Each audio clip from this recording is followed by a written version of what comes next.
You're solving rational equations, you want to first always check if you can factor your denominators. If it's possible to factor it, go ahead and do so.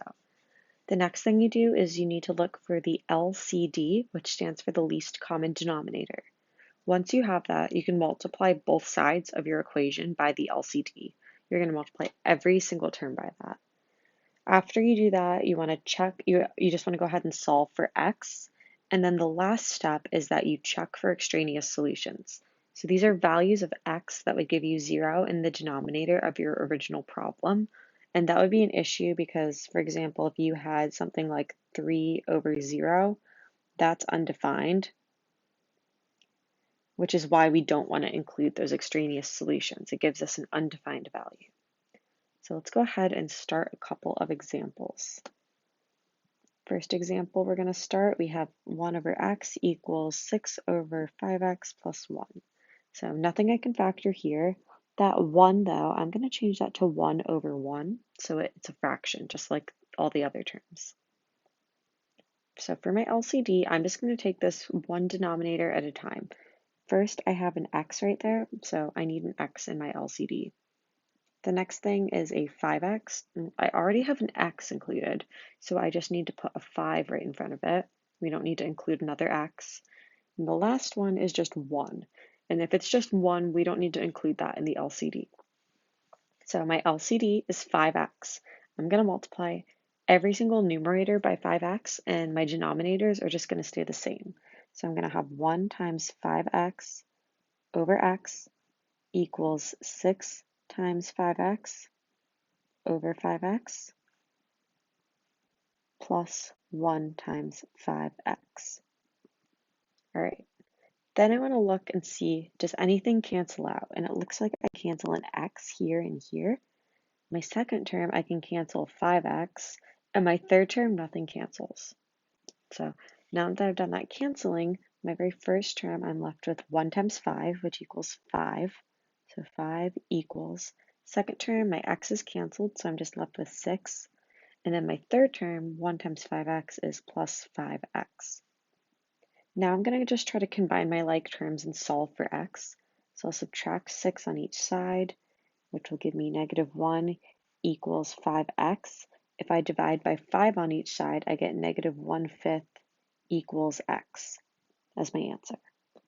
And then we just want to double check to make sure that that's not extraneous. So to check, we're going to plug in negative 1/5 for x into our original problem. So I'll have 1 over negative 1/5 equals 6 over 5 times negative 1/5 plus 1. And as you can see here, I don't have a 0 in my denominators. My denominators are all non-zero values, so that means that this is not extraneous. So we're good with our answer. All right, next example. So here I'm going to change that x to x over 1. And then these x plus 1s, I'm actually going to write that as x plus 1 in parentheses because that's its own little term down there. So my LCD, if we look at our first denominator, we just have 1, so we don't need to include anything for that. Our second denominator, we have x plus 1, so I'm going to include the whole x plus 1. All right. And then my next denominator, I also have another x plus 1. Since I have x plus 1 already included in that LCD, I do not need to write it again. So my LCD is just x plus 1, which means every single numerator is going to get multiplied by x plus 1. So now I have x times x plus 1 minus 3x times x plus 1 over x plus 1 equals 3 times x plus 1 over x plus 1. And then I just want to look and see, can I cancel anything out? So first term, there's no denominator, nothing cancels. Second term, I can cancel the x plus 1s. Third term, I can also cancel the x plus 1s. So now I'm going to start simplifying, and I'm actually going to need to distribute that x, the x plus 1. So when I do that, I'm going to be left with x squared plus 1x. Over in my second term, I'm just left with minus 3x equals, and then that just equals 3 because the rest of that canceled out. So I'm going to combine that positive x and the negative 3x together. So I have x squared minus 2x, and then while I'm at this, I'll just bring that negative 3 over as well, and that equals 0. So right now I'm left with x squared minus 2x minus 3 equals 0. And this is a quadratic that we can solve. So if I were to factor this, I would just need to look for factors that multiply to negative 3 and add to negative 2. So that's going to be a negative 3 and a positive 1. And if I set each of those equal to 0 and solve, x minus 3 equals 0 would get me x equals positive 3, and x plus 1 equals 0 would get me x equals negative 1. And I just need to double check and see if either of those would give me an extraneous solution. So if I plugged in a positive 3 to my denominator of x plus 1, I would have 3 plus 1 in my denominator, which is 4. So that's fine. I can have 4 in my denominator. So 3 is a solution. If I plugged negative 1 in for x, I would have negative 1 plus 1 would give me 0, which means that negative 1 is extraneous. And I'm just going to abbreviate that by ext.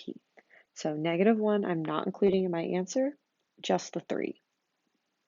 All right, one last example. If I have something like this, I would need to factor that trinomial first. So I would have x plus 6 times x minus 1. So I'm just replacing that x squared plus 5x minus 6 with this now that I've factored it.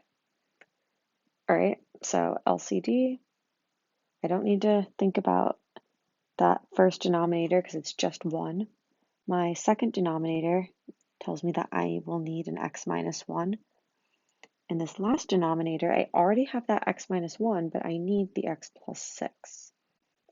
So everything's going to get multiplied by x plus 1 times x plus 6. So 1 times x minus 1, x plus 6, plus 1 times x minus 1, x plus 6.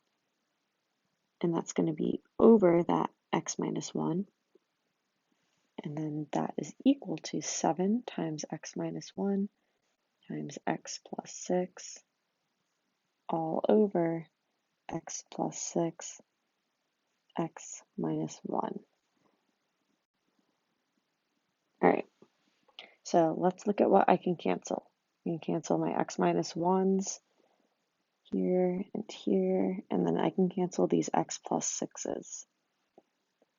So now I'm going to need to actually multiply these together. So if I multiply that out, I'll get x squared plus 5x minus 6.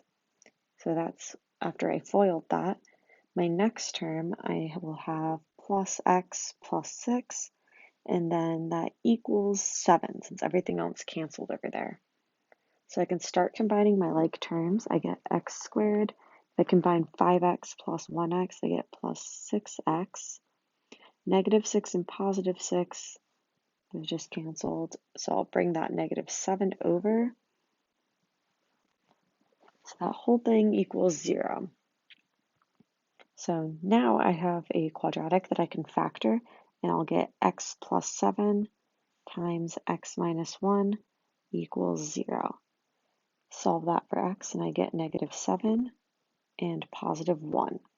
If you go back to your original problem, plug in negative 7, that's fine. You won't get any zeros in your denominator. If we plug in that positive 1, though, 1 minus 1 would give us 0, so positive 1 is extraneous. So we're not going to include that. Our answer is just negative 7.